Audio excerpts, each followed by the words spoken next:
Now, our view of the world has changed dramatically through the ages. I mean, we used to once think that the world was flat and we could fall off the edges. We also once thought that the world was the center of the universe and absolutely everything revolved around us. Now, our view of the world has improved over time, but not as much as you might imagine. I want to show you that we still have a view that is fundamentally flawed. Now, we look at the world from a terrestrial perspective, and subconsciously we ignore the ocean and its importance. It's as if the ocean isn't part of our world at all. And to illustrate this, I thought I'd start with a couple of really simple questions about our world. What's the most common animal on the planet?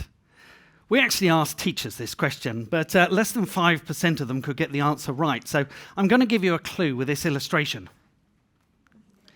It's a copepod, and here's a few more of them. There's actually 20 billion copepods on the planet for every single human being, and most people have never heard of them. What's the longest animal on the planet? It's a siphonophore, and these animals swarm in their billions, and one was recently discovered that's estimated to be 4 times the length of a blue whale. What's the most common form of communication? Now, this one, none of our teachers got right. It's bioluminescence. And the answer isn't that surprising when you consider the majority of animals live in the deep, dark ocean. Now, the reality is there are so many facts about our planet which we think we know, but we don't, because we look at it from this terrestrial perspective. From the tallest mountain to the deepest valley to the largest plant to the oldest animal. It's a very long list. Now, admittedly, there are some ocean creatures that we think about. It tends to be the ones that stick their head above water, or the ones that end up on our dinner plates. But pretty much everything else about the ocean, we tend to ignore. Now, this lack of ocean understanding matters because the ocean couldn't be more important and influential on our lives. It makes life on Earth possible. Its energy, its currents, its life has been proven to impact every aspect of our lives, from our security to our health and even our wealth. It's the driver of catastrophic events like hurricanes, famines, wars, and disease outbreaks, and it's also the source of marvels of life that are key to our future. But we don't see any of this from our terrestrial perspective, and we develop a shallow relationship with the ocean that's really based around enjoyment and food. We don't even see the point in educating our kids about the ocean. 95% of countries in the world don't have ocean education on the national curriculum. So currently there's 1 billion kids growing up without an ocean education. And think about that for a moment. We don't teach kids the one thing that's essential to life on Earth. And by not teaching about the ocean, we reinforce the idea that the ocean isn't important. So it becomes a belief that is deep-rooted and self-perpetuating. We also develop a fear of the ocean, a fear of the unknown. Now, I'm no different from everyone else. I grew up loving the ocean, but without an ocean education, and never really thought too much about its importance. And it's only recently that I've learned to look at the world from a different perspective and try to understand it better. Now, I run an ocean conservation organisation, and we've done all sorts of projects from taking Google Street View underwater to the Netflix film Chasing Coral, and really to raise awareness about what's happening in the ocean. But what always surprises me is just how difficult it is to engage people around the ocean. You have to go to extreme lengths. And for the longest time, I really struggled with this. Why is it so hard? And then I had an experience that completely changed my view of the ocean. I went for a snorkel in the open ocean. Now, we were in this location that was far, far, far away from land, and the water was crystal clear. And it was just this amazing blue colour, and it was a couple of miles deep at least. And when I jumped in, what I saw took my breath away. It wasn't a shark, and it wasn't a whale, or wasn't any kind of big marine life. It was something completely different. It was the energy. You see, you had these rays of light that were flickering down, lighting up all the microscopic life as it got sucked down into the darkness below. Then you have the swell interacting with the waves, and literally everything was moving. Nothing was still. And that's something you hardly ever experience in life. The experience reminded me a little bit like the experience that astronauts have when they go up into space, and they talk about this profound effect when they see the planet from a new perspective. And I felt that was my experience. I was looking at the planet from the ocean's perspective.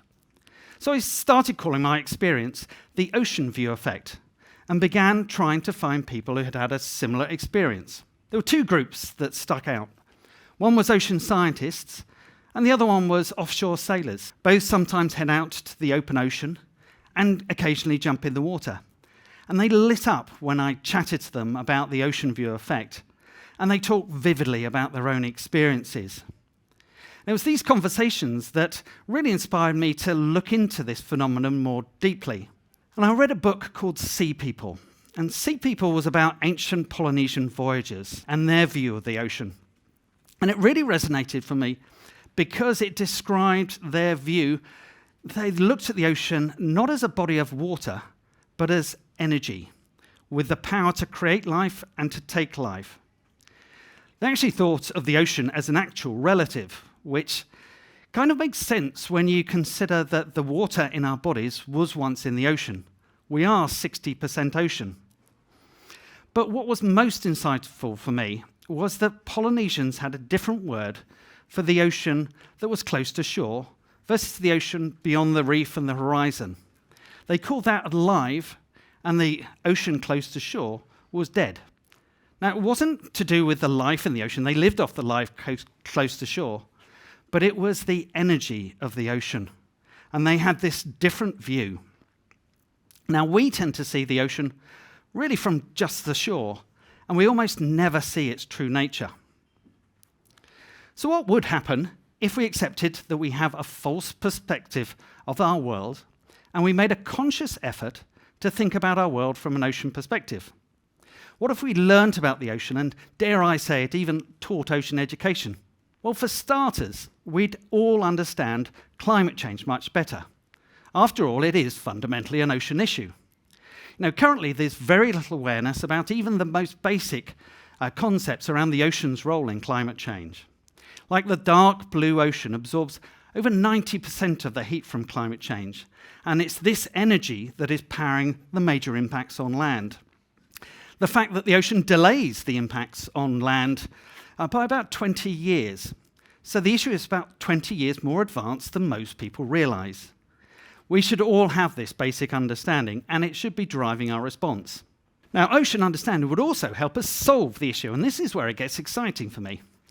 Currently, most people aren't aware of simple concepts like carbon travels down in the ocean, not up. So our fabulous copepods are carbon-capturing devices that are eating carbon in the form of phytoplankton and excreting it to the ocean floor, where it's safely stored for hundreds of years. Now, we're putting huge efforts building climate-capturing devices on land, but little effort into protecting and nurturing our billions of copepods around the world. Siphonophores and their relatives, the salps, are even better at carbon capture. And these are voracious predators that can clone themselves. Yes, nature has actually invented a cloning carbon-capturing device. Some can double in size every 10 hours. And together they're already capturing about as much carbon as the civil aviation industry emits. Now imagine if we understood how to safely leverage this process. Ocean understanding would also help us notice how strange some of our actions seem to be. Now, we catch about 20 million tons of fish a year and feed it to livestock, turning a fabulous climate solution into a climate problem. We trawl the ocean floor, where the carbon is being safely stored, again turning a fabulous climate solution into a climate problem. And to put it bluntly, we're making elementary mistakes in solving climate change because we weren't taught about the ocean in elementary school. Now, fortunately, I believe our view of the world will change. This is inevitable, it seems to me, because we need to solve climate change, and it will force us to finally question the ocean's role. The only question is how quickly this happens and whether it gives us the time to solve the issue. And this is where you all come in. You can be one of the first to consciously change your perception of the world and to learn about the ocean. You can even help others do the same. And if you do, I bet you'll see there's a lot more we can be doing to solve climate change, and I bet it will make you feel a lot more optimistic about the future. Thank you.